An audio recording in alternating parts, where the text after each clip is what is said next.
The flash of paparazzi bulbs was a drug, and Lennox Caldwell was hopelessly addicted. Standing under the gilded arches of the Grand Palais in Paris, his arm wrapped possessively around the waist of a woman who was not his wife, he felt invincible. The air, thick with expensive perfume and ambition, was his to breathe. He was a king in a foreign court, his mistress Jenna the glittering jewel on his arm.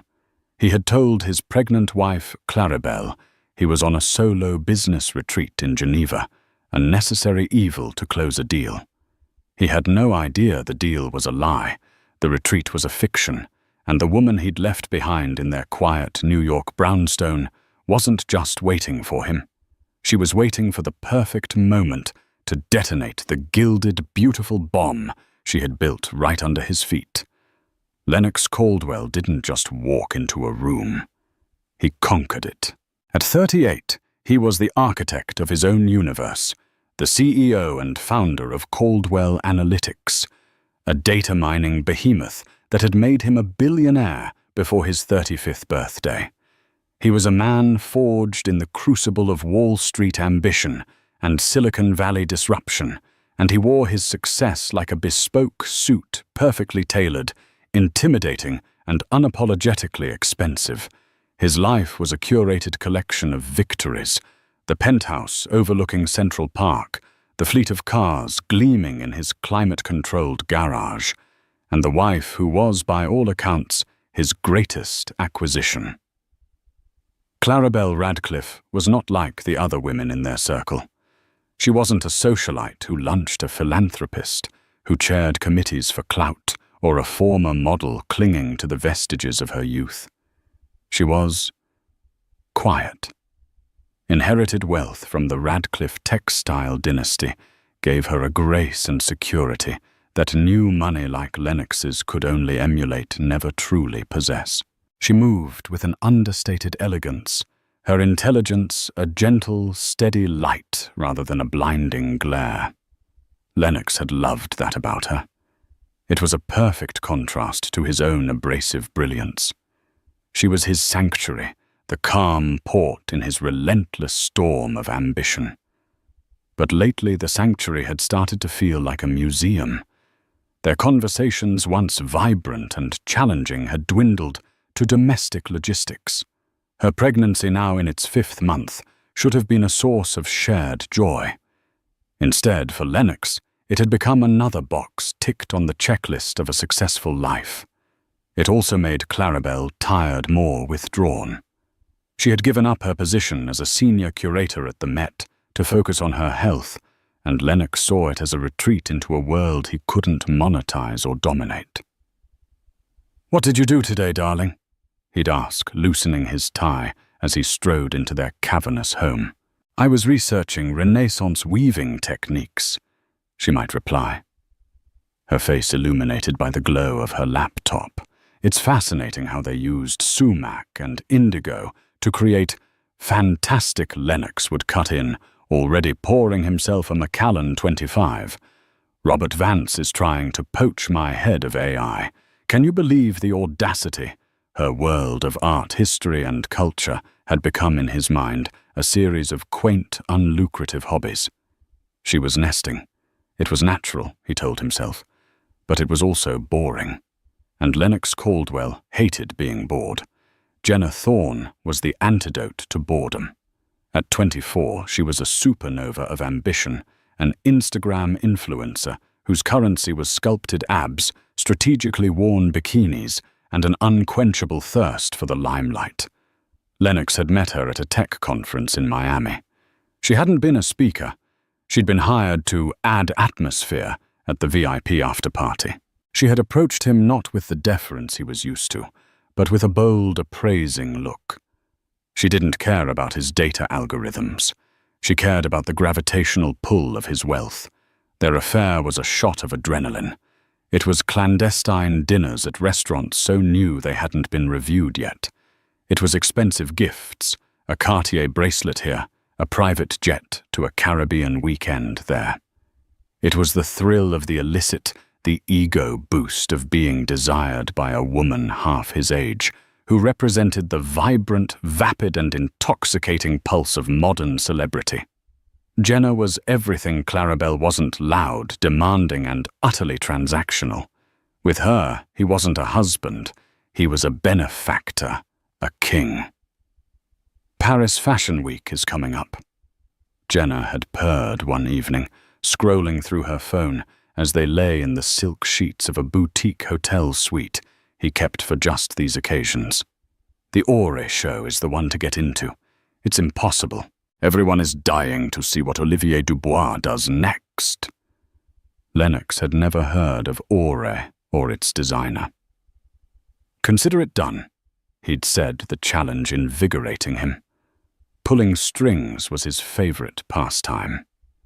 A few calls to his PR firm, a charitable donation to the Right Cultural Fund, and 2 front-row tickets were secured. It was a demonstration of his power, a gift he could lay at her feet. "I can't believe it, Lennox," she had shrieked, wrapping her arms around his neck. "We're going to be front row, me at Aure.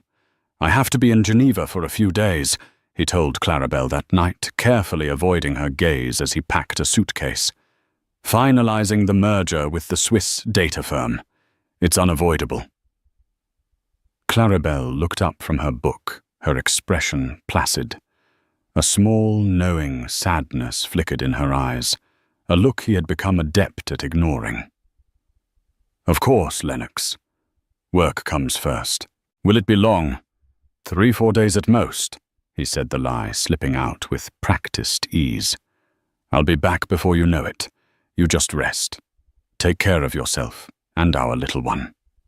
He placed a perfunctory kiss on her forehead, the scent of her lavender and chamomile soap, a stark contrast to the heady amber perfume that clung to him from his afternoon with Jenna. He felt a pang of something guilt, maybe, or a faint echo of the man he used to be. But he pushed it down. Geneva was the story. Paris was the reality. And reality was far more exciting. After he left, the silence of the brownstone settled around Clarabelle. For a moment, she allowed her placid mask to fall. Her hand went to her gently swelling stomach, a gesture both protective and resolute. She picked up her phone, not to track his flight to Geneva, but to open a secure messaging app. A new message popped up from a contact named OD. The final fitting was a success. "The collection is breathtaking. Are you ready for this?" "Si." Clarabelle's fingers flew across the screen, her response swift and certain. He just left. He thinks he's going to Geneva.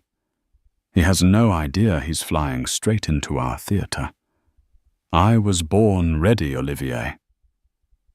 She closed the app and opened another, this one, a banking portal. She scrolled to a line item from 6 months ago, a wire transfer of $8 million, routed through a series of shell corporations, before landing in the accounts of a struggling, visionary, but nearly bankrupt Parisian fashion house. The name of the recipient company was Simple Aure. Clarabelle Radcliffe, the quiet, pregnant wife with her quaint hobbies, closed her laptop. She had her own trip to prepare for. And, unlike her husband, she had no reason to lie about her destination. She was going to Paris to check on her investment. The private jet descended through the Parisian clouds like a silver dart. Below the city sprawled out a tapestry of slate-grey roofs and shimmering lights. Jenna pressed her face to the window, capturing the descent for her 2 million Instagram followers. The caption was already drafted in her head: "Touchdown in the City of Love with my mystery man." Paris, Mr. PFW. Jet set life, hashed blessed. The mystery man conceit was Lennox's rule. A thin veil of discretion he insisted upon. It only added to her allure, she reasoned, making her followers speculate wildly. It's even more beautiful than I imagined, she breathed, turning to Lennox. Lennox barely glanced out of the window. He was on a call, his voice sharp and commanding. No, the Q3 projections are soft. We need to be more aggressive in the emerging markets. Schedule a board meeting for Monday morning. I don't care that I'll be jet-lagged. Make it happen. He ended the call and finally offered Jenna a self-satisfied smile. Sorry about that. The Empire never sleeps. The line was meant to impress, and it did. To Jenna, his power was the most attractive thing about him. It was the key that unlocked this world for her. Their arrival was seamless. A black Mercedes S-Class whisked them from the private airfield at Le Bourget to the Hôtel Plaza Athénée on the prestigious Avenue Montaigne. The lobby was a symphony of marble crystal and the hushed tones of the world's wealthiest citizens. Their suite was a marvel of Parisian opulence. A balcony offered a picture-perfect view of the Eiffel Tower, which Jenna immediately began to exploit for a photoshoot, cycling through a suitcase full of designer outfits Lennox had bought for her. He watched her, a glass of champagne in hand, feeling a sense of profound satisfaction. This was life. This was success made manifest. He was providing this fantasy for her, and her adoration was his reward. The Ore show is tomorrow night, she said, striking a pose in a crimson dress. I need to look perfect. This is my chance to get noticed by the big brands, maybe even get a real campaign. You'll be the most beautiful woman there. Lennox said, his voice a low murmur. I'll make sure of it. Meanwhile, across the city, in the less ostentatious but equally chic Saint-Germain-des-Prés district, Claribel Radcliffe was having a very different Parisian experience. She had arrived 2 days earlier on a commercial flight flying first class, but without the fanfare. She checked into a discreet 5-star boutique hotel, Le Bristol, under her maiden name. Her days were not filled with photo shoots and champagne, but with quiet, focused work. Her suite had been converted into a makeshift command center. Fabric swatches, lighting plots, and seating charts were spread across a grand mahogany table. Standing beside her was Olivier Dubois, the creative genius behind Ore. He was a man in his late 40s, with kind, intense eyes and a perpetually ink-stained finger. He looked at Claribel not with the deference of an employee, but with the deep, abiding respect of a co-conspirator. The final walk-through is tonight, he said, his French accent lending a musical quality to his words. The music, the lights, the choreography.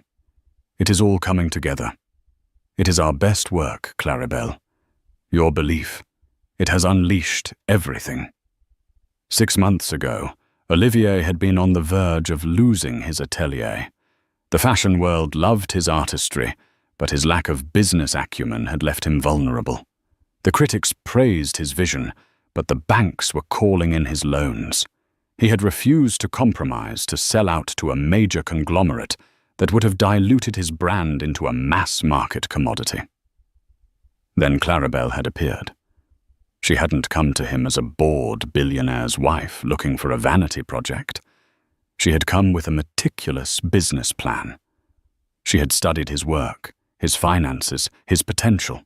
She saw what the conglomerates missed, that true luxury wasn't about logos, it was about soul.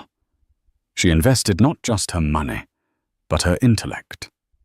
She helped him restructure the business, secure new suppliers, and plan a relaunch that would shake the industry. All on one condition: her involvement was to remain an absolute secret until she decided otherwise. She was the ghost in the machine, the silent partner whose name appeared on no official documents, only on the private trust that owned the company.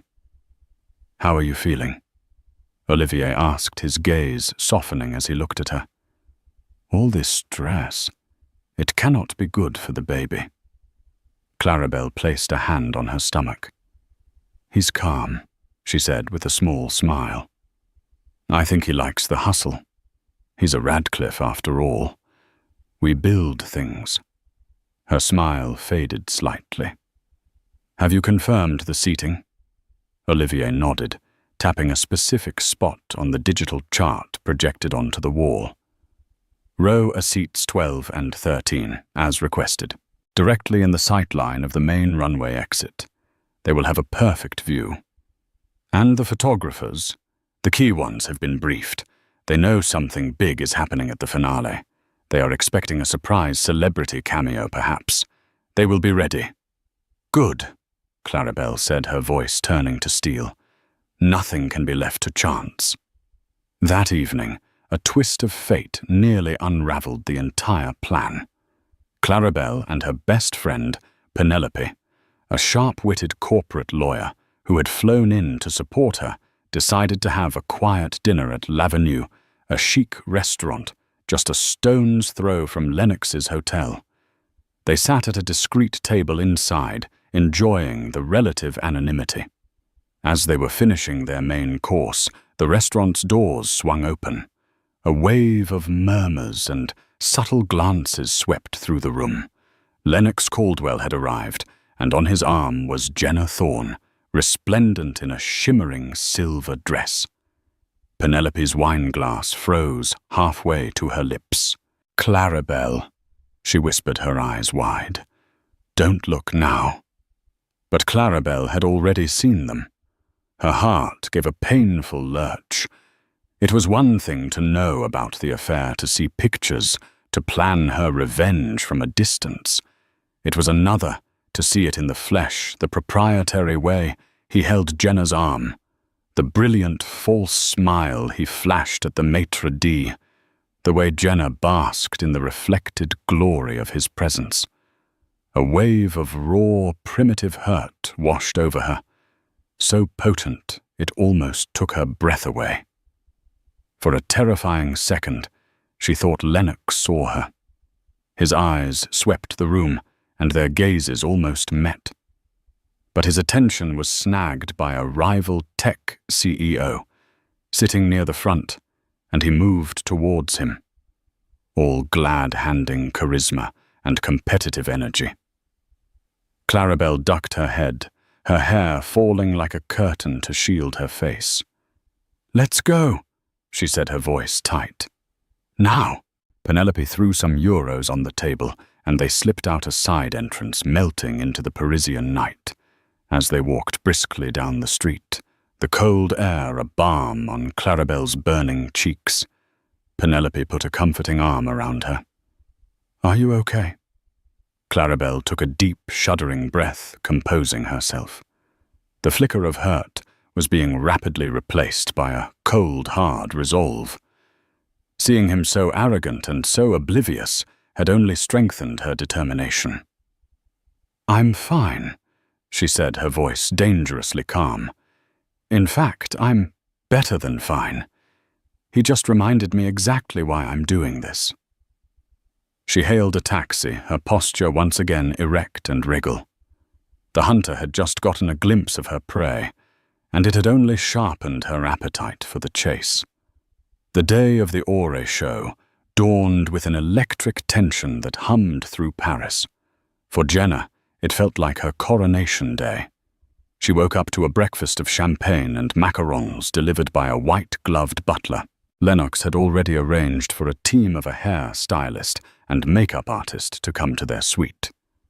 "I want to look iconic," Jenna instructed them, showing them a mood board on her iPad, filled with images of supermodels and A-list actresses.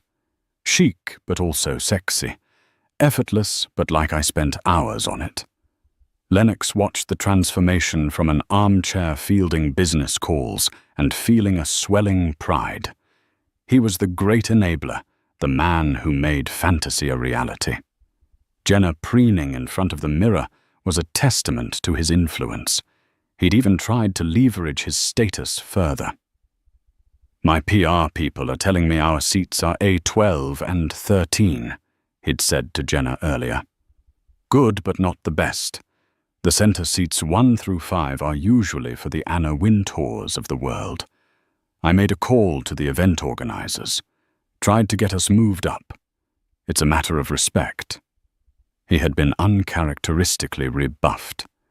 The response from Aure's team had been polite but firm. The seating chart was final and had been personally approved by the designer. No exceptions. It was a minor annoyance, a small scratch on his otherwise perfect day, but it bothered him. Lennox Caldwell was not a man who was told no. "It doesn't matter, baby," Jenna said, sensing his irritation. "We're in the front row. That's all anyone will see in the pictures. And once they see my face, they won't be looking at anyone else." Her confidence was a balm to his ego. She was right. It was a minor detail. The important thing was being there, being seen. His phone buzzed. It was a text from Claribel. "Hope the meetings in Geneva are going well. Thinking of you. XO." A fresh wave of guilt, stronger this time, washed over him. He pictured her alone in New York, her life on hold, while she waited for their baby, while he was here, living this dazzling lie. He typed a quick reply. "Going great. Very productive. Miss you. Be home soon." The lie tasted like acid. He pushed the feeling down again harder this time.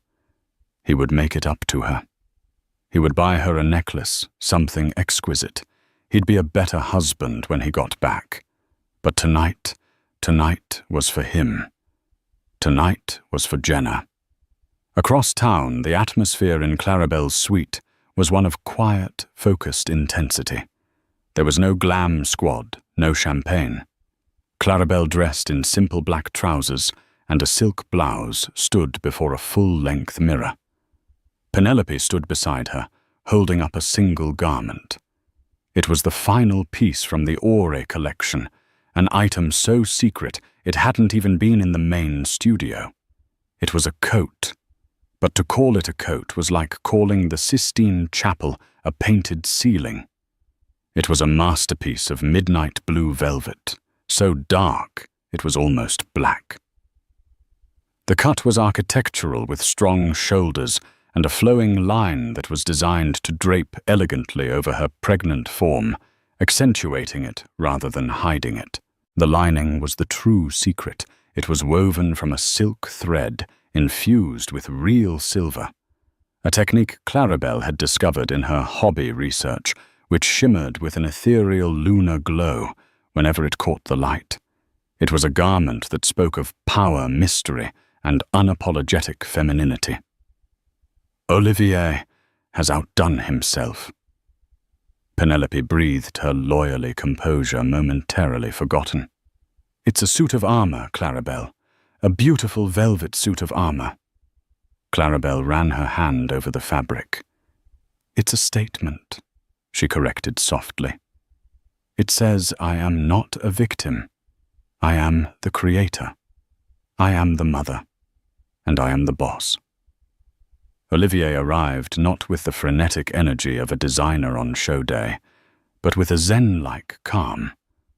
He looked at Claribel in the coat and simply nodded, a slow smile spreading across his face. "C'est parfait," he whispered. "It is you." They went over the plan one last time. Olivier would walk the runway at the end of the show to take his bow, as was tradition. But then he would signal for a microphone. He would speak. He would talk about the rebirth of his brand, about the secret visionary who made it possible. And then he would introduce her. Claribel would step out from the wings, walk to the center of the runway, and take her place in the spotlight she had built for herself. "Are you nervous?" Olivier asked her. Claribel looked at her reflection. She saw the quiet wife Lennox had left behind, but she also saw the Radcliffe heiress, the shrewd investor, and the soon-to-be mother. They were all merging into one formidable woman. "I'm not nervous," she said, her voice steady and clear. "I'm ready. Let's go give them a show they'll never forget." As dusk fell over Paris, two cars made their way towards the Grand Palais.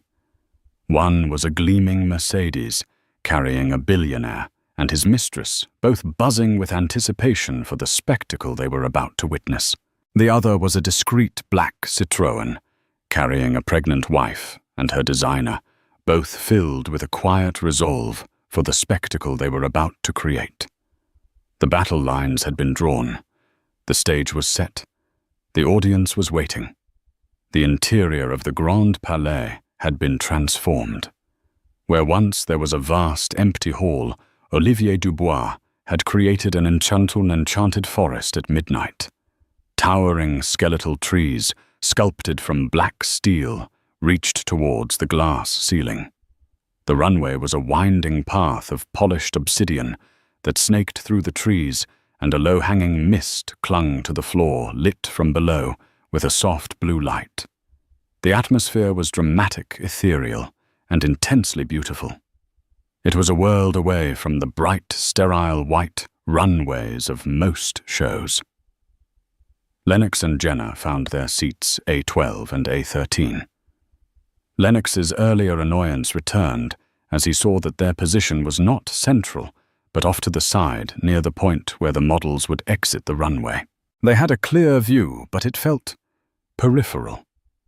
He saw his rival Robert Vance, seated dead center, and gave him a curt professional nod. "Oh my God, Lennox, look," Jenna whispered, her eyes wide, as she scanned the front row. A-list actresses, rival designers, influential editors. It was a who's who of the fashion world. She was breathing the same rarefied air. Her phone was already out, discreetly snapping photos. "This is it. This is everything." The lights dimmed. A hush fell over the crowd. A single haunting cello note echoed through the space, and the show began. The first model emerged from the mist, wearing a gown that seemed woven from moonlight and shadows. The collection, titled Nocturne, was a masterpiece. It was a departure from Olivier's previous, more colorful work. This was darker, more powerful, more mature. There were tailored suits in charcoal gray, with razor-sharp shoulders, flowing dresses in deep indigos, and burgundies, and coats that wrapped the models like protective cocoons. The fabrics were exquisite velvets, heavy silks, and a unique, shimmering wool that seemed to drink the light. Even Lennox, whose knowledge of fashion was limited to price tags and brand recognition, was impressed. This wasn't just clothing. It was art. It was powerful. "He's a genius," he murmured, genuinely captivated. Jenna was mesmerized, her influencer brain calculating the viral potential of every single look. Each piece was a statement, a future magazine cover, a red carpet moment waiting to happen. This show was going to be legendary, and she was here witnessing it. The collection unfolded, look after stunning look. The music swelled, a symphony of strings and melancholic piano that perfectly matched the clothes. The audience was rapt, a sea of silent, upturned faces. This was more than a fashion show. It was a transcendent experience. The finale began. The models walked the runway one last time in a stunning procession, a river of dark, shimmering beauty flowing through the enchanted forest. As the last model disappeared into the mist, the crowd erupted into thunderous applause. The lights came up slightly. A spotlight found a lone figure emerging from the wings. It was Olivier Dubois. He looked overwhelmed, his eyes shining with tears as he took in the standing ovation. He walked the length of the runway, blowing kisses, his hands pressed to his heart. He was a man reborn, a visionary vindicated. He stopped at the head of the runway, right in front of the center seats. The applause began to die down as he held up a hand. An assistant rushed out and gave him a microphone. This was unusual.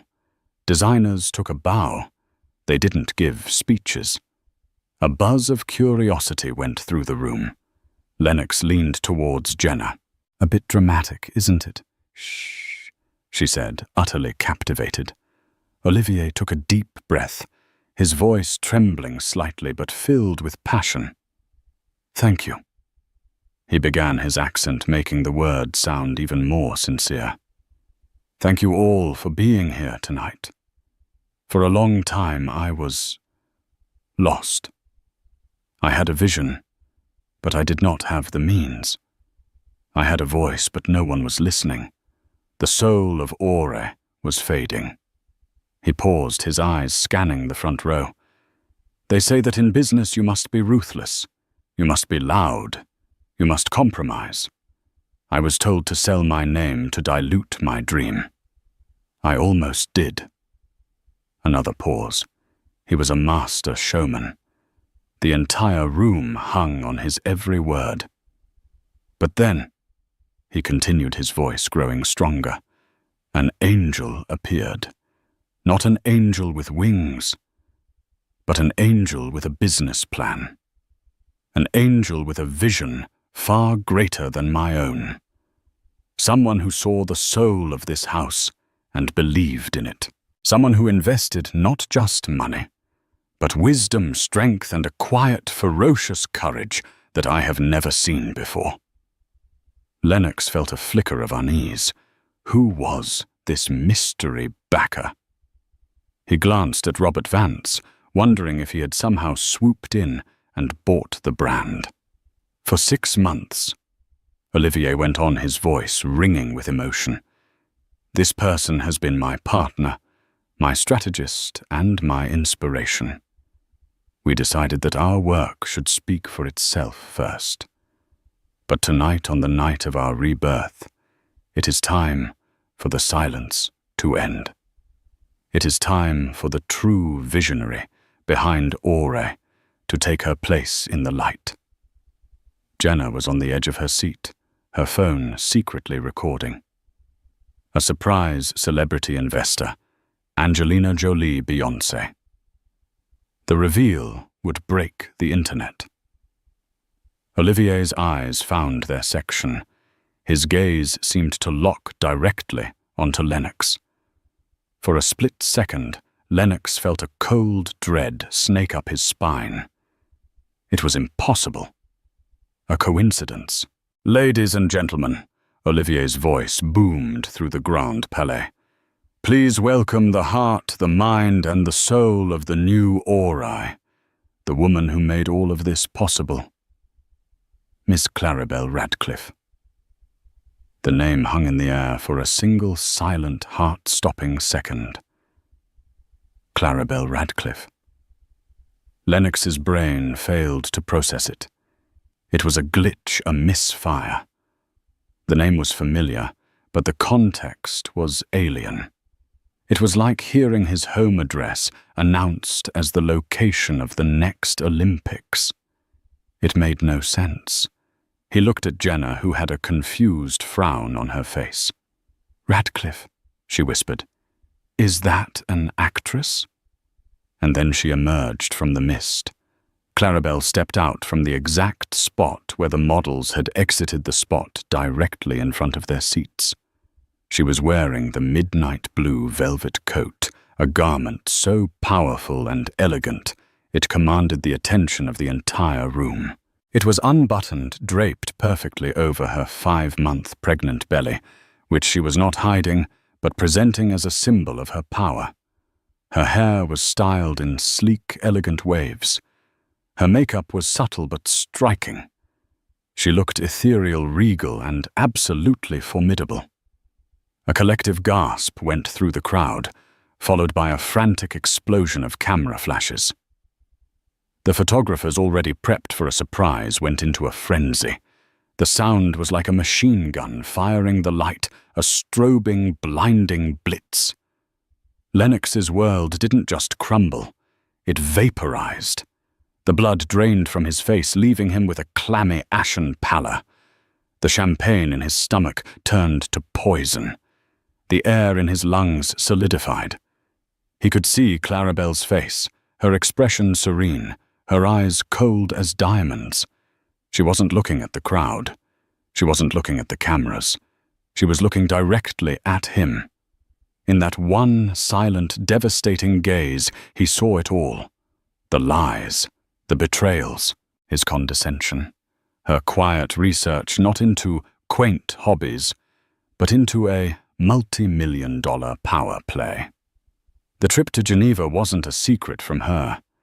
His entire life was an open book she had just set on fire for the world to read. Jenna finally understood. The name Radcliffe, Claribel's maiden name, clicked into place. The pregnant belly. The way the woman on the runway was staring at the man beside her. The color drained from her face too, but for a different reason. This wasn't a career-making moment. This was a catastrophe. She was not the star of a fairy tale.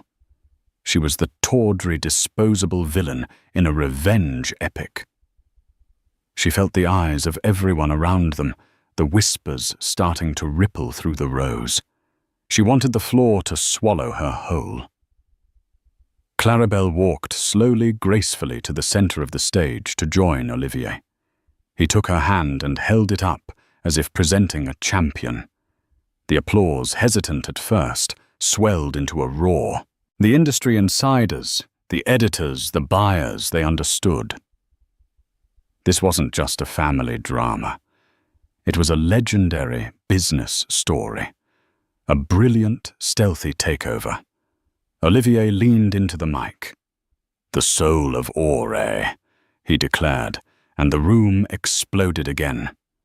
Lennox was frozen, a statue of shame. He could feel hundreds of eyes on him, burning holes into his skin. He saw Robert Vance looking over not with rivalry, but with a kind of morbid, fascinated pity. The carefully constructed edifice of his life, his power, his image had been demolished by one woman in a velvet coat.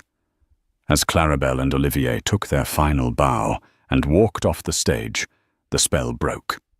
Lennox shot to his feet, his mind screaming. He had to get to her. He had to talk to her, to explain to... what he didn't know.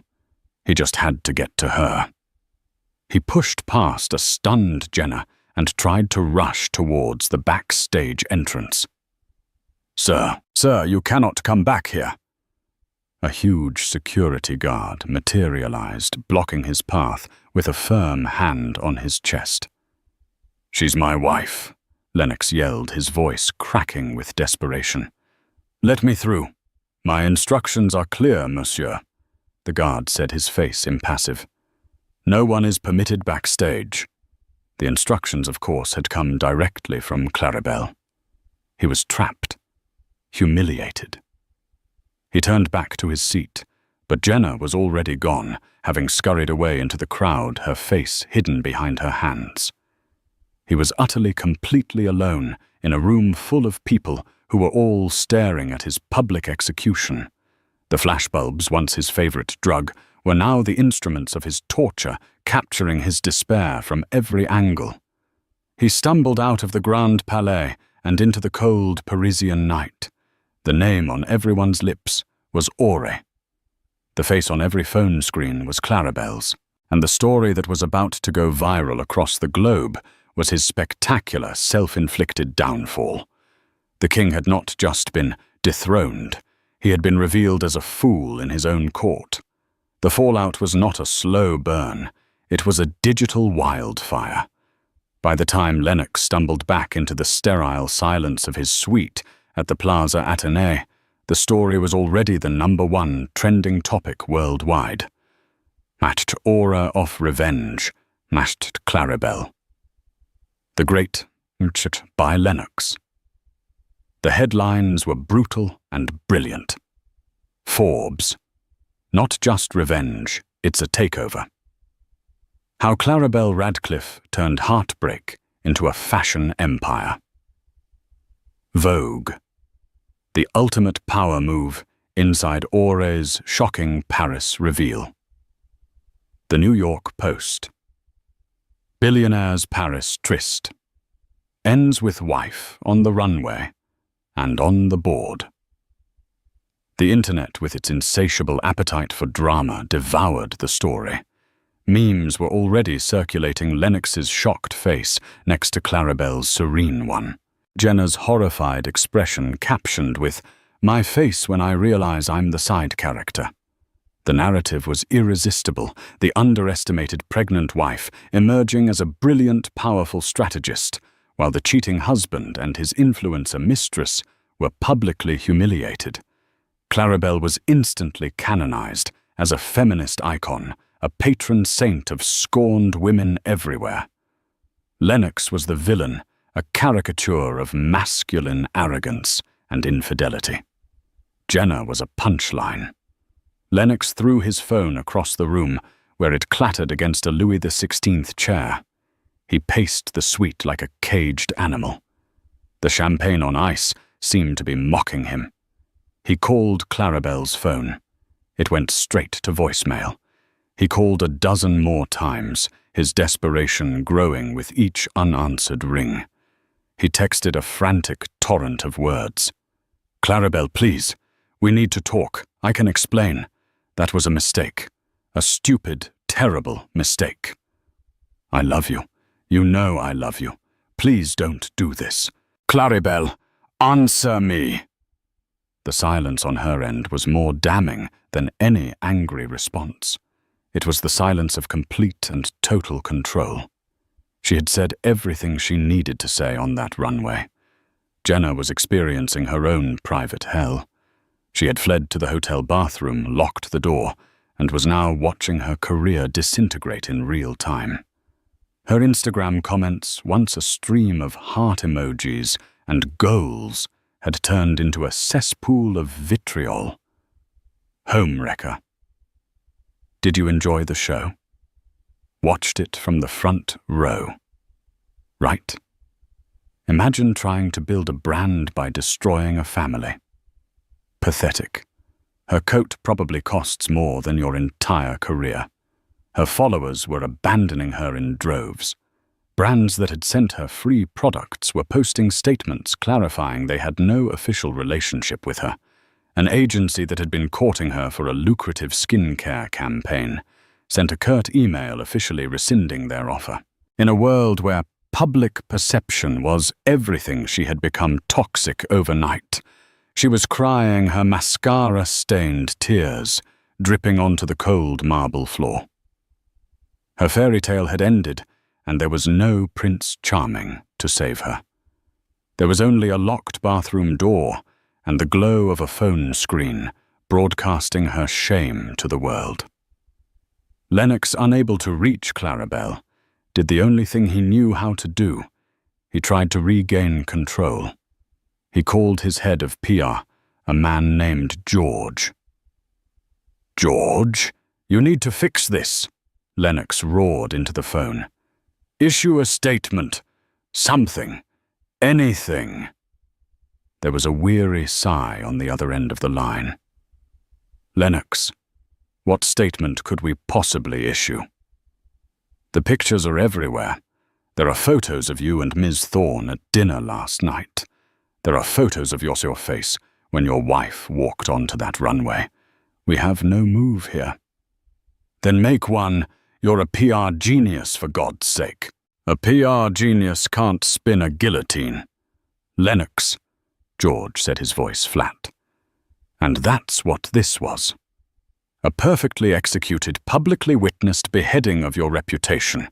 The advice from our crisis team is unanimous. Go dark. Say nothing. Disappear. Disappear. I have a multi-billion-dollar company to run. About that, George said, his tone grim. The board has called an emergency meeting for tomorrow morning. They're invoking the moral turpitude clause in your contract. They want to discuss your position as CEO. The words hit Lennox like a physical blow.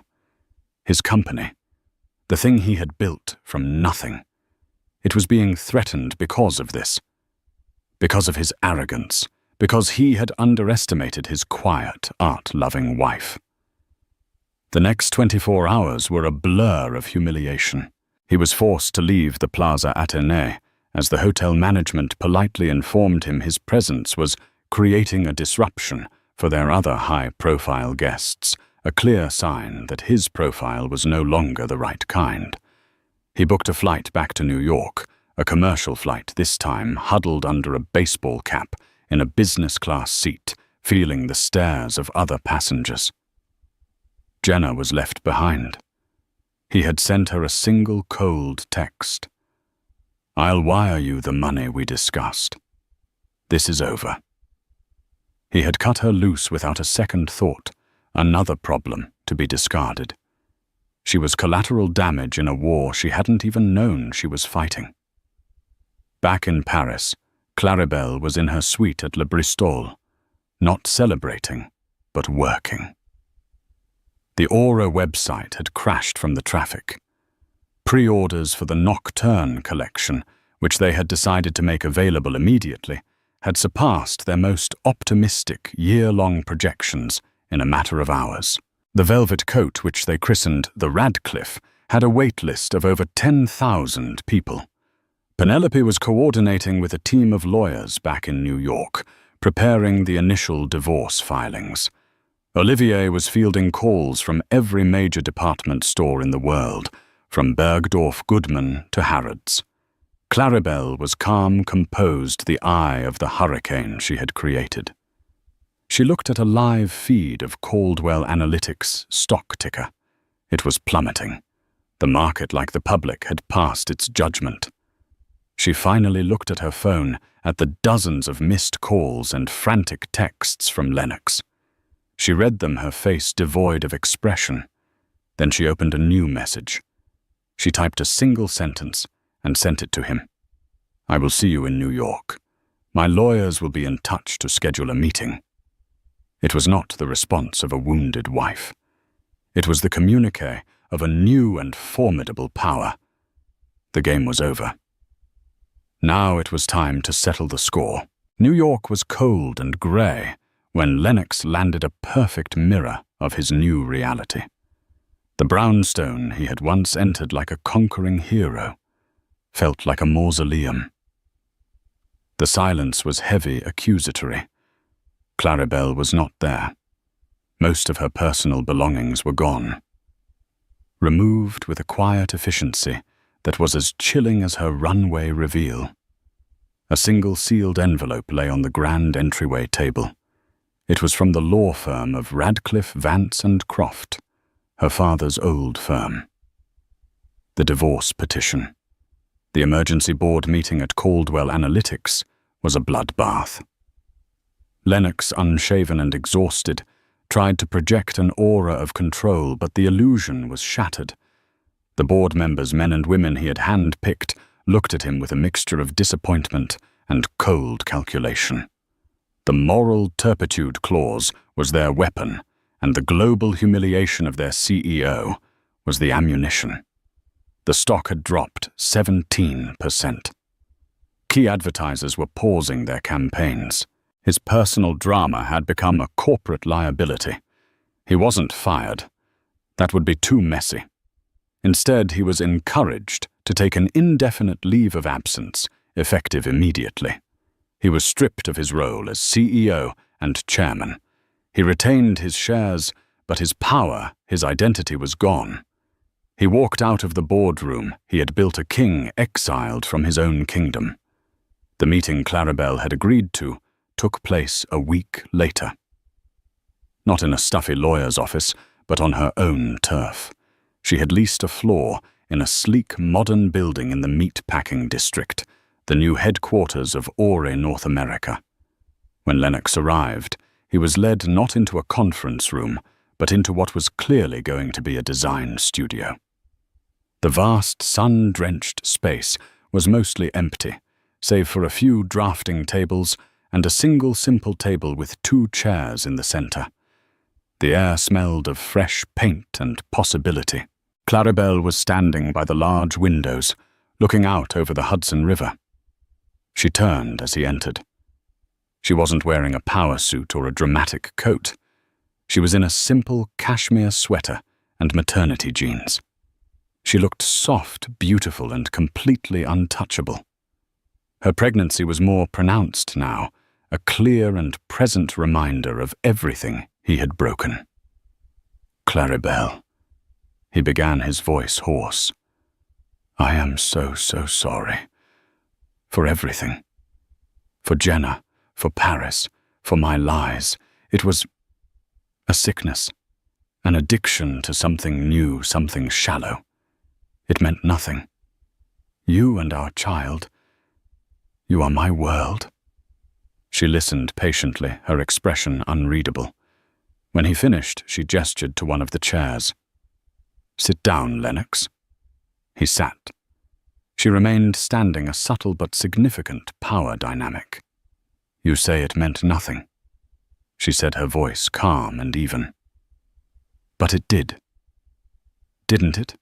It meant you respected the thrill of a secret more than you respected me. It meant you valued the validation of a stranger more than the sanctity of our marriage. It meant you saw me as a quiet domestic fixture in your life, not as your partner. That's not true, he pleaded. I was a fool. I was blind.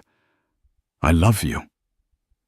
The Lennox I loved wouldn't have been capable of this, she replied, a flicker of genuine sadness in her eyes. The Lennox I loved was ambitious, yes, but he was also my best friend. He would never have underestimated me. That man is gone, or perhaps he never truly existed. She walked over to the table and placed a folder in front of him. These are the divorce terms. They are not negotiable. He opened the folder. It was as meticulous and devastating as her Paris reveal. She wasn't asking for half his fortune. The Radcliffe money meant she didn't need it. Instead, she was asking for something far more precise. She wanted the brownstone. It was in her name anyway. She was establishing a trust for their child that he was to fund with a significant but not crippling portion of his liquid assets.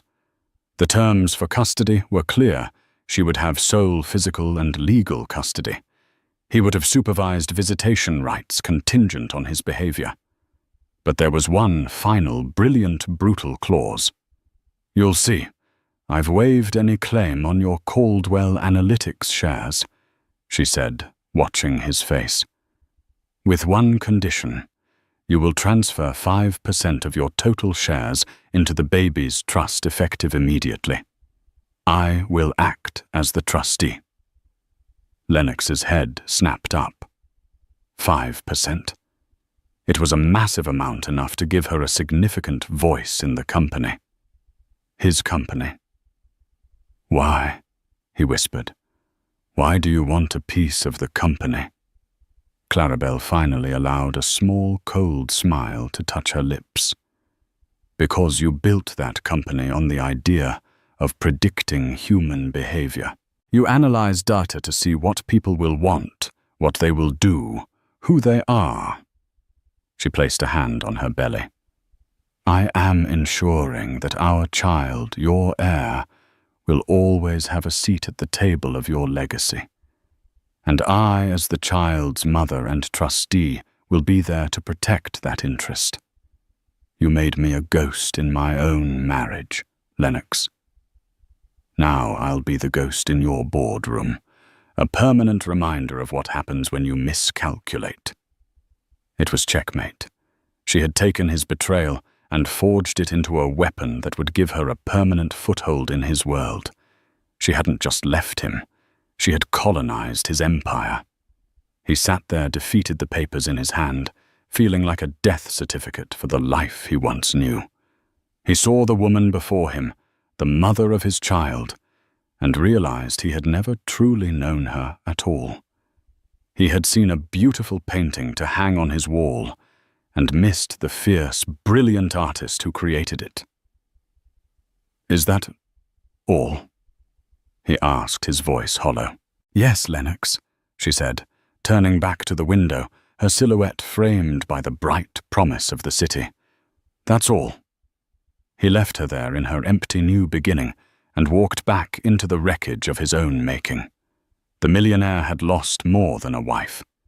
He had lost his throne, his pride, and his future, all because he had failed to see the Queen standing right beside him. So what are we left with at the end of this Parisian storm? Claribel Radcliffe's story transcends simple revenge. It's a meticulously crafted epic about reclaiming one's narrative. It's a powerful lesson in the architecture of a comeback. She didn't just expose a betrayal. She dismantled an empire of arrogance with the very tools her husband dismissed: her intellect, her quiet observation, and her deep understanding of true value. Lennox wasn't just defeated by his wife's secret plan. He was defeated by his own ego, his fatal miscalculation that her silence equated to weakness. His downfall serves as a chilling reminder that the highest towers often have the most fragile foundations. This story is a modern fable for the digital age, where reputations can be shattered in a single viral moment. It forces us to ask profound questions about the dynamics of power, respect, and self-worth in our own lives. Was Claribel's revenge perfectly proportional to the offense, or was it a cold, calculated move that went a step too far? And what do you think was the most devastating blow for Lennox? The public humiliation on the runway, or the quiet, clinical finality of losing a stake in his own company? We are dying to read your unfiltered thoughts and theories in the comments section below. Let's discuss it. If this story of strategy, betrayal, and ultimate vindication held you captive, show your support by giving this video a powerful like. Share it with anyone who appreciates a story where the Queen brilliantly outplays the King. And most importantly, subscribe to our channel and ring that notification bell. Our community is built on unforgettable stories that matter, and you won't want to miss the next one. We unravel.